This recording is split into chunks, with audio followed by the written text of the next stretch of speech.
सकती है मुझसे।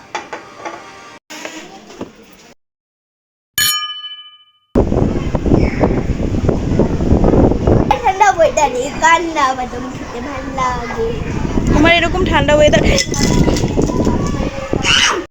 Hello everyone, welcome to my goodness, পুরো আতঙ্কিত হয়ে গিয়েছিলাম। যাই হোক, welcome to another new vlog. যাদের বাসায় বাচ্চা আছে তারা নিশ্চয়ই এই জিনিসটা দেখে একদমই অবাক হবেন না, কারণ সবার ক্ষেত্রেই এই জিনিসটা হয়েই থাকে। জান বাচ্চা কখন যে ডিমের উপরে তাকে শুয়ে রেখেছে আমি তো জানিই না। হঠাৎ করে সকালবেলা ফ্রিজটা খুলে একদম হতভম্ব হয়ে গেলাম। আসলে সবারই তো ঠান্ডার দরকার, তাই হয়তোবা ভেবেছে আমার লক্ষ্মী জান বাচ্চাটা। এখন নাস্তা করবো, আর এই যে আমার হাতে দেখতে পাচ্ছেন একদম তুলার মতো নরম তুলতুলে একটা কেক, আর এই কেকটার নাম হচ্ছে শিফন কেক। এই কেকটা আমি টেস্টি ট্রিট থেকে নিয়ে এসেছি। আমি প্রথমে কেকটা দেখে একটু অবাক হয়ে গিয়েছিলাম, তখন বললাম যে এই কেকটা এত সফট কেন, কারণ জাপানিজ যে চিজ কেক গুলো থাকে সেগুলো অনেক বেশি সফট হয়, বাট এটা চিজ কেক ছিল না, যদিও দেখে অনেক বেশি ভালো লাগলো। তো ভাবলাম যে এতদিন যেহেতু ট্রাই করা হয়নি, প্রথমবার ট্রাই করব, সো নিয়েই দেখি, যদি ভালো লাগে তাহলে খাওয়াই যাবে, আর আপনাদেরকেও এটার রিভিউটা দিয়ে দিব। সো কেক নিয়ে সকাল সকাল বসে পড়লাম, তার সাথে একটু চা বা কফি না হলেই না। চা বানিয়ে নিলাম, তার সাথে পাকিস্তানি ড্রামা সিরিজ ছেড়ে দিলাম।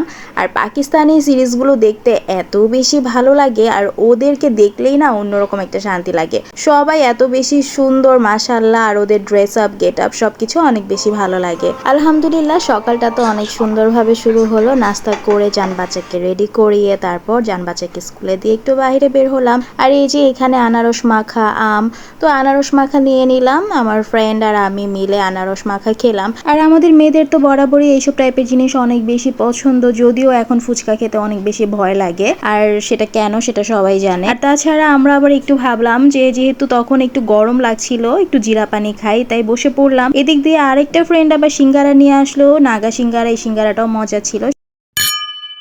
সিঙ্গারা খেলাম, জিরা পানি খেলাম, সবাই মিলে একটু গল্প করলাম। জান বাচ্চার মধ্যে স্কুলও ছুটি হয়ে গেল। বাসায় যেতে যেতে এত প্রচন্ড পরিমাণ বাতাস শুরু হয়ে গিয়েছিল বাহিরে, মনে হচ্ছিল অনেক বেশি জোরে বৃষ্টি নামবে। জান বাচ্চা তো খুব বেশি এনজয় করছিল, উপরের দিকে তাকিয়েছিল, আর আমি রুমে ঢুকে একদম হতভম্ব হয়ে গেছি, কারণ বারান্দার গ্লাসটা খোলা ছিল, আর এদিক দিয়ে চাদর টাদর সব উল্টাপাল্টা হয়ে গেছে বাতাসে।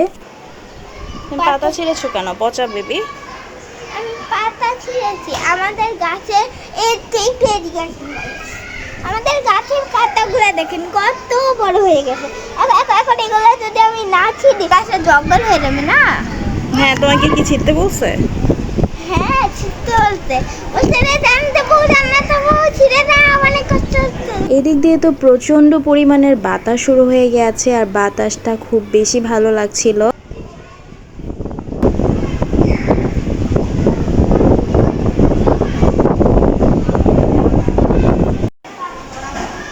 কি নিয়ে আসছো এটা?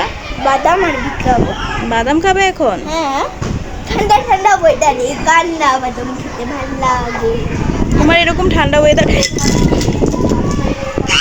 আসলে জান বাচ্চা বাদাম দেখাতে দেখাতে আমার হাত থেকে বাদামই পড়ে গিয়েছিল, যার কারণে একটু রেগে গিয়েছিল জান বাচ্চা। তো সে তো এখানে বাতাসে বসে বসে চিল মুড়ে বাদাম খাচ্ছে। দেখুন কি সুন্দর করে বসে বসে বাতাসের মধ্যে বাদাম খাচ্ছে, দেখেই ভালো লাগছিল মাশাআল্লাহ। আর বাহিরে অনেক বেশি বাতাস ছিল, যদিও আমার ভয় লাগছিল, বারবার বলছিলাম যে রুমে চলে আসো, সে তো এখানে বসে বসেই মজা করছে।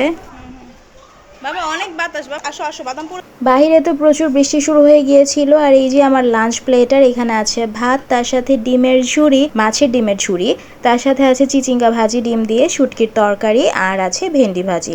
আলহামদুলিল্লাহ মজা করে লাঞ্চ করেছি। আর এখন সন্ধ্যার সময়, সো একটু স্ন্যাক্স টাইপের কিছু না খেলেই না। আমি কফি নিয়েছি, লেক্সাস বিস্কিট, আর এই শিফন কেকটা, যেটা আমার কাছে অনেক বেশি ভালো লেগেছে। আপনারাও কিন্তু টেস্টি ট্রিটের এই শিফন কেকটা ট্রাই করবেন, আমার মনে হয় আপনাদের কাছে অনেক বেশি ভালো লাগবে, আর অনেক বেশি ফ্রেশ ছিল, তার সাথে কফির কম্বিনেশনটা জাস্ট ওয়াও। আজকের ব্লগটা আমার এই পর্যন্তই ছিল। সুন্দর সময় কেটেছে আলহামদুলিল্লাহ, আর এরকম করেই সুন্দর সুন্দর সময়গুলো যেন কাটে, আর তার সাথে যেন আপনাদের সাথে এই সুন্দর সময়গুলো শেয়ার করতে পারি, এটাই সবসময় আল্লাহ তাআলার কাছে চাই। তো যারা ব্লগটা দেখেছেন অসংখ্য ধন্যবাদ, যারা ইউটিউব থেকে দেখছেন অবশ্যই সাবস্ক্রাইব করবেন, আর যারা ফেসবুক থেকে দেখছেন অবশ্যই একটু ফলো দিয়ে দিবেন।